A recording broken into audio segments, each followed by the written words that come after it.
I think that there is a great deal that we can do when we're feeling overwhelmed and stressed to slow down, to simplify our lives.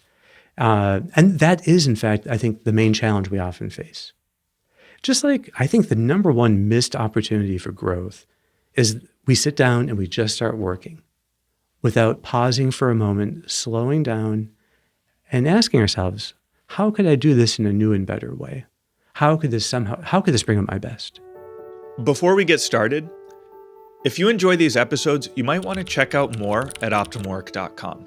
Our website offers unique content, tools, and exercises to help you thrive at work and beyond. We have an in-depth masterclass covering our entire theory of growth, daily recommendations for personalized advice, and a platform to help groups and organizations learn and practice optimal work together.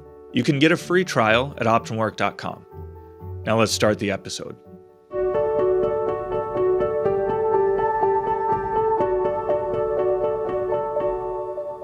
Hey, this is Sharif, joined by Dr. Kevin Majors.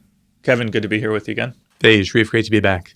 Kevin, so there's this very popular book now called The Power of Agency, which a lot of people are talking about, and I think actually some people in our circles have mentioned it to us. And so I thought it would be great for us to do an episode on this book, The Power of Agency, and contrast it with our own approach. What do you think? Sounds great. So the book is based around 7 core principles that will help a person develop agency. So I thought probably it's good to just start with agency. I think it's a pretty intuitive concept, and then go through those 7 principles and see how they relate to our way of thinking. So first, I guess, is agency a common term in psychology? Is it something that everyone kind of knows and there's a stock definition for it, or is this their development? Yeah, I think this is the author's word. So the 2 authors actually were at one time both at Harvard Medical School as instructors or lecturers there. And they both, so it's Paul Napper and Anthony Rao, the 2 of them wrote this book. And Napper is more of a coach and Rao is more of a psychotherapist.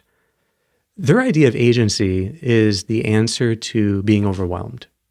So the typical situation is a person is overwhelmed because they have all these impossible things that they're trying to do at the same time. They're trying to succeed in their career and raise a family and have some kind of flourishing hobby. And there's all these things that are weighing on people that are making demands on them. So agency is how you construct your response to life so that you, in a sense, take charge of your response.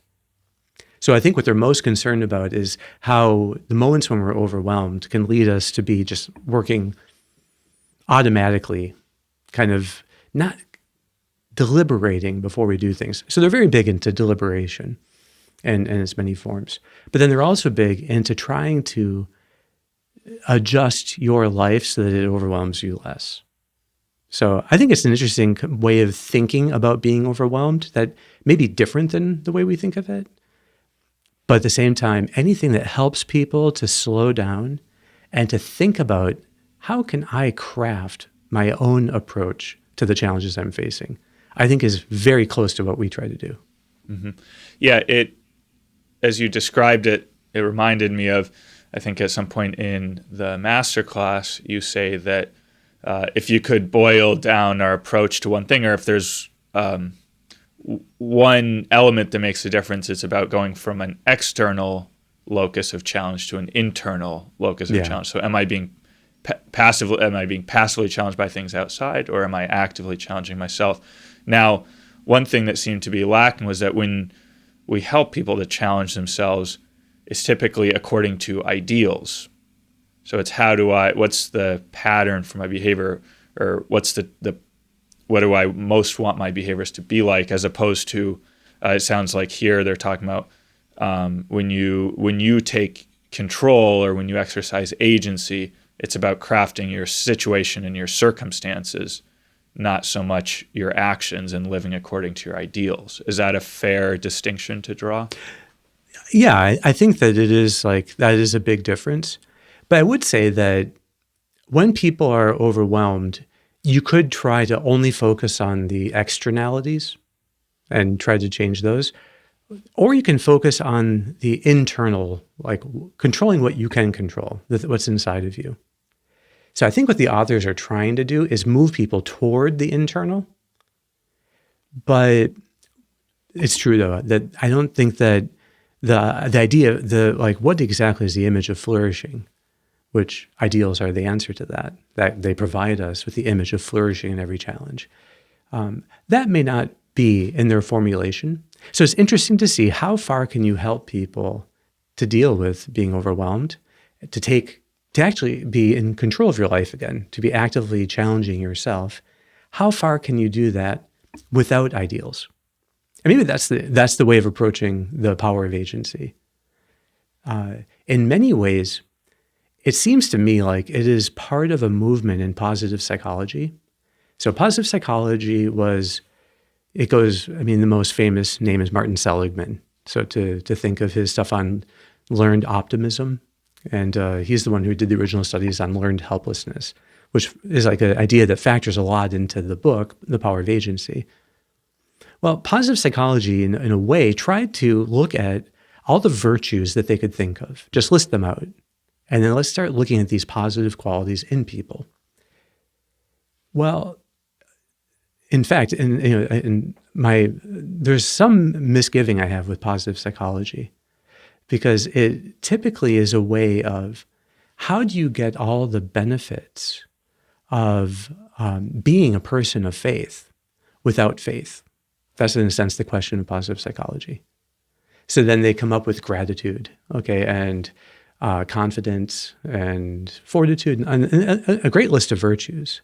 But they're kind of removed from their ordinary context, and then just turned into these qualities that we try to encourage in people, and then we study. In a way, what this work is doing is, in fact, moving more away from the content of the virtues and more to these psychological processes that are still, that would describe someone flourishing. And maybe it's good that we go through what those processes are just to fill it out for people.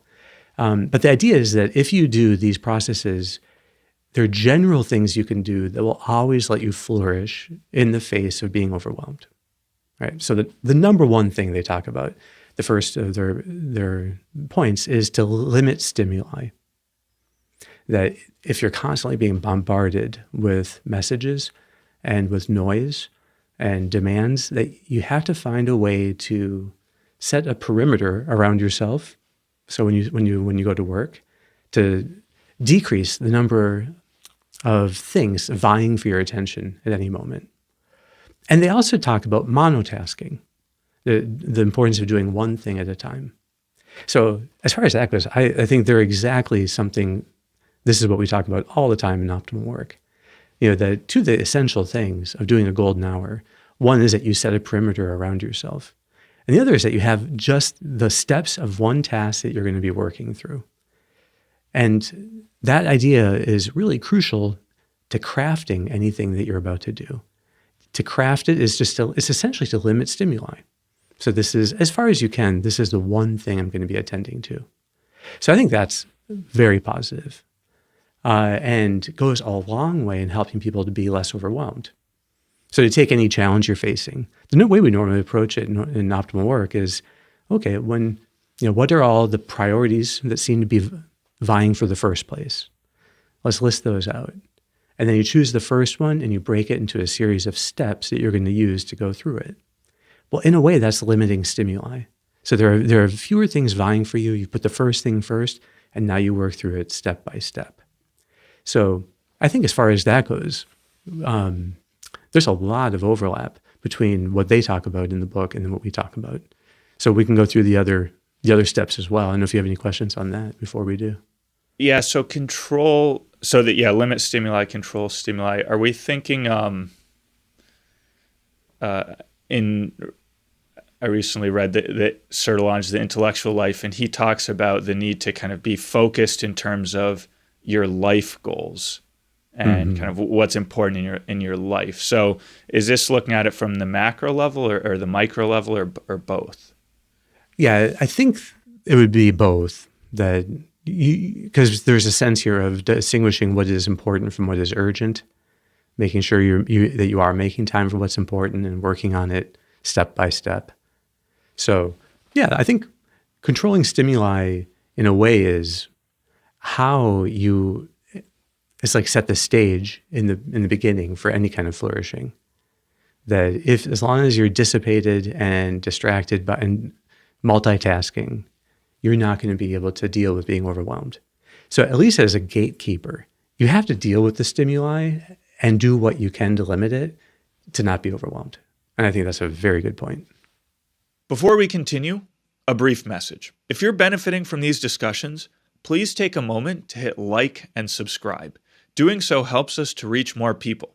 So you're not just learning, you're also helping others to discover a path of growth and flourishing.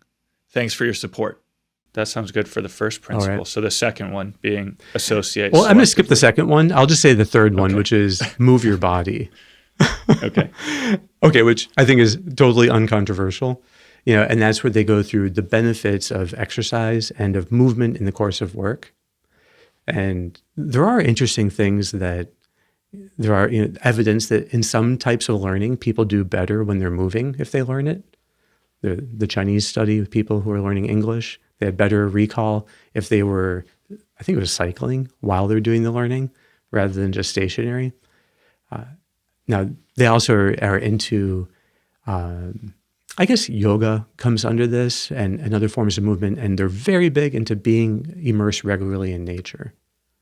As a side note, if you look at any of their YouTube stuff, you'll see that one of them has the most gorgeous office that has huge windows that go into, I don't know, some lush garden. It's like, wow, I can tell what they're talking about when they talk about the importance of nature. And I think too that it's a wonderful thing to get out for walks and to go as far as you can into nature. And so that's uncontroversial. But now going back to the second one, and this is where I have a little more of an issue, is to socialize selectively. That just as you cut overstimulation out of your life, and then you try to get more into nature and be moving, you also have to limit your exposure to negative people, and as far as you can, cut them out of your life. And they say that that's the most important principle of all the ones they teach people, which I find a little bit disturbing. Their sense of age. They say that your agency, your ability to kind of craft your own response to the challenges you face, is only as strong as the people you associate with.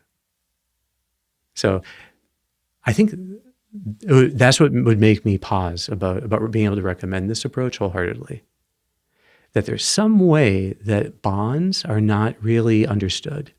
And I think it's because if you don't have a very clear picture of ideals, like the higher the ideals get, so lower ideals are things like being punctual, being ordered, working intensely, having constancy, but you go up and it starts being more thoughtful and caring and generous and humble.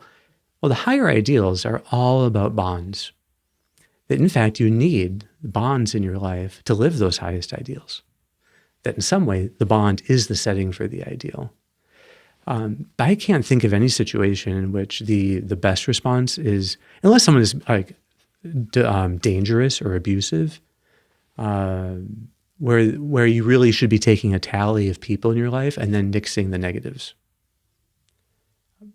Almost always, the bonds we have are givens in our life to some extent, like our family. Now, we do choose friends, but coworkers and family, you may or may not be able to completely choose who's closer to you. And the idea that you're going to be doing some kind of triage, and if anyone is negative, like say they complain a lot, or they criticize you, that you're just going to automatically cut them out. I can see how that could help people who are really overwhelmed to have a sense of like control in their life again. But bonds can't be controlled. And so that's where, if agency is primarily control, the control you exert over how you adapt yourself to life, then I can understand that bonds, just the reality of its richness, doesn't really factor in. And those are the three, what they call behavioral principles, which are the most important ones. On this point of you only have as much agency as, I forget exactly how you put it, as the people you're connected with or something like that. Yeah, insofar as they're not negative. Okay, I mean, but isn't the whole point that agency is supposed to be something interior? So isn't there a little bit of a contradiction there? Exactly. So I think what they're trying to do is they have a lens. So agency might be another word for control. And so they're trying to get people to control what they can control. But you can't control other people that you have bonds with. So anything you can do is essentially break the bond. So if there's someone in your life who is draining your energy, then break the bond. I think that can, to me, that, boy, I don't know if I would want someone who is close to me to be reading this book and thinking about, Kevin, is he on the whole negative or positive? And, and how he makes me feel. It seems like there is a sense, but you're right. It's like it does seem to kind of violate their idea of, controlling what you can control. Yeah. So we want to have this sense that like we're helping people. And if there's someone who's maybe not like lacking in some way, that we're not being harsh and judgmental and just cutting them out, but one of our, the key things we want to help people with is helping other people to grow. And so it's about having that like kind of unconditional commitment to the bond, generally speaking. As you pointed out, there are going to be exceptions to that. Yeah. Especially because all the other principles that they have, which they call the cognitive principles, they come down to basically that you need to question your beliefs. And, but then what about your beliefs about other people? Shouldn't you be open to other people and curious? So I'll mention briefly, and I'm sorry, I feel like I'm jumping here, but just to give the 4 other principles. The number 4 is to keep learning. So that you just keep into a learning mindset. 5 is to be grounded. I guess that in large part means being mindful, of your emotions and beliefs. And then the next one is to check your intuition, which is to like consult it, but also to keep it in check. So you don't believe everything that it tells you. And then the 7th one is to deliberate and then act. So I would say that all of those things are great pieces of advice, and for individual people, they can help a lot. But applying that, it means that you want to be staying open and curious and engaged with the challenges that you face. And they talk about those qualities. I think it'd be important to apply those to the people in your life too, to stay open, to stay curious, to stay engaged, rather than thinking that somehow you've summed up these people, and then you pass judgment on whether they continue or not. They talk about this one couple that they worked with that had these, I guess, family members that they would visit from time to time, and they just found unbearable. And so they decided that when they were visiting these family members, they would pretend that these family members are characters in a Woody Allen movie. And no matter what they're saying or doing, these two people would just keep talking to each other.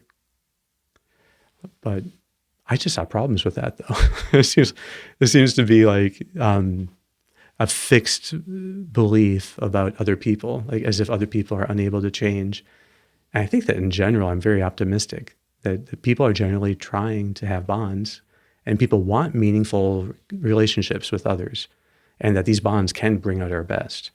So I tend to think that if a bond isn't bringing out our best, well, it's probably not going to bring out the other person's best. But the thing what we can do is ensure that it brings out our best. And then it'd be more likely to bring out the other person's best. Obviously, it is important, especially I'm not sure how much their work is kind of geared to a professional context, but think about it from a professional perspective. It is important to, kind of carefully, I don't know if select is the right word, but who you form these relationships with, people who are going to mentor you and help you to grow professionally.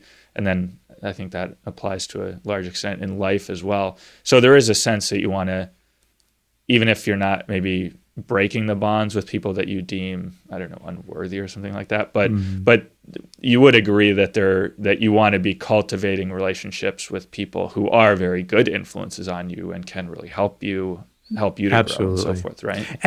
And they do say that one supportive relationship is enough, which is also encouraging. So they're not asking people to only have one relationship in life. So I think that, in fact, these authors are very balanced people. And the kind of advice they would tend to give is very balanced. But I do think that it just may be that because there's no focus on, from the inside, how does it look if you stretch yourself to live a particular ideal? I think that is the key question. Like, can you think in this moment, whatever challenge you're facing, how within that challenge there's a kind of call to live an ideal? Is there some way that this challenge can bring out your best and call forth some kind of beautiful reaction? Aristotle's idea of the koan does mean beautiful. And it's the call to your mind before you do something. What is the most beautiful way of acting in this? So I think that there are suggestions of that kind of idea when you're thinking about how do you marshal your resources to best engage life. But I think maybe it just might be that in this, the authors are just showing what is commonly not seen in so much of psychology, which is the importance of ideals. That we need ideals to really be an optimist about every situation. I think every ideal can be lived in any hour of work, in any time with family. Everything. It's like we can learn to let these ideals bring out our best. And so I think that we can help people go a long way in not being overwhelmed by following the kind of prescriptions, to be moving more and being deliberate before you act. But ultimately, there's a ceiling on that. If we don't also see then, what are the ideals that allow us to grow the most and to develop the deepest bonds? Yeah. And I guess maybe just to fill out that picture, Kevin, one of the ways that I think about optimal work is, actually, this mission statement which came from you, helping people to challenge themselves in each hour of work according to their highest ideals. I think you can break that into three parts: is challenge, ideals, and then in the context of work. And I think sometimes it's just helpful to see, okay, along each of those three dimensions, how does this apply? How does this figure in? So we just talked a little bit about ideals. I wonder if you could, just kind of evaluate this work, the power of agency, in terms of those other two. Yeah. So starting with challenge, maybe. Okay. So I guess on a scale of 0 to 10, how do these authors deal with challenge? Is that the question? Yeah. Okay. I would give them a 7. And how much is it like helping us to challenge ourselves better? Yeah. Yeah. I think that there is a great deal that we can do when we're feeling overwhelmed and stressed to slow down, to simplify our lives. And that is, in fact, I think, the main challenge we often face. Just like I think the number one missed opportunity for growth is we sit down and we just start working without pausing for a moment, slowing down and asking ourselves, how could I do this in a new and better way? How could this bring out my best? So I think if people can learn to, and these authors are suggesting that you habitually learn to slow down and pause before you do things, to then think about the resources you want to bring to it. They might use slightly different words, but I think that they're on target when it comes to challenge and the importance of actively challenging yourself. Now, that's one thing that we don't see in them so clearly, and that's where I'll dock them a few points. I think of being overwhelmed as when instead of actively challenging yourself in life, somehow the balance has shifted to now you are more being challenged passively by life. And then when people are overwhelmed is when they respond to that by thinking that there's too much challenge in their life. And then they challenge themselves even less and try to avoid. And that makes all of the challenges more and more external to them. So they end up being even more than where all the challenges are coming from outside of them. Well, I think what's most important then is to help people find small ways to actively challenge themselves again. And just bringing back the sense of active challenge can flip around feeling overwhelmed to where now people feel like, okay, now I'm back getting traction and making meaningful progress. So I think that there are elements of that here, but it could be drawn out a little more. Now, the second one, I guess, is ideals. And there I would have to say, maybe being deliberate and curious are certain ideals that they're speaking towards, but it'd be that would want to be on the lower side, if, let's say a 3 out of 10. And then the last one is being in work. How do they help us at work? Yeah. Well, again, if you can actually get people to slow down and do the context of the book is heavy with examples from work. And it's clear that they have worked with a lot of people over the years to try to be testing out these theories, and that their message really resonates with people in business. I would have to give them a 9 for that. I think they're very good at showing you how your workday can change if you bring these principles into it. Okay, so overall, it's a pretty good rating, and we're seeing that. I think the main thing that that could be added is the focus on ideals, which I think makes sense given your comment before on, their notion of bonds, and because ideals are all leading up to bonds. Yeah, and I think that I think that they have done a fantastic job trying to focus on things people can control as much as possible, which makes sense if you're talking about developing a sense of agency. They tried to be as research-based. I didn't mention, but they have an enormous wealth in their resources in their bibliography. So if you want to see, what are this book is from 19? So I think it's 4 years old now. But if you can see the state of the science too behind all these things. They have very good case examples. Although I would say that the first example in the book on Leslie and Paul being overwhelmed left me feeling totally overwhelmed. These poor people, all the things that they're trying to juggle. And it happens a few times. They have these very vivid case examples that I think really resonate with people who read it. So in so many ways, I appreciate what they've done and how they put this out there to help people find ways of challenging themselves in work. And so I think for that, I'm very grateful for their work. Wonderful, Kevin. Well, thank you very much for that insightful review. All right, Sharif, thank you for the questions. All right, we'll be back next week. Thanks for tuning in to today's episode. If you enjoyed our conversation and you're looking for more in-depth guidance, check out OptimalWork.com, our unique platform that delivers content, tools, and exercises to help you thrive at work and beyond.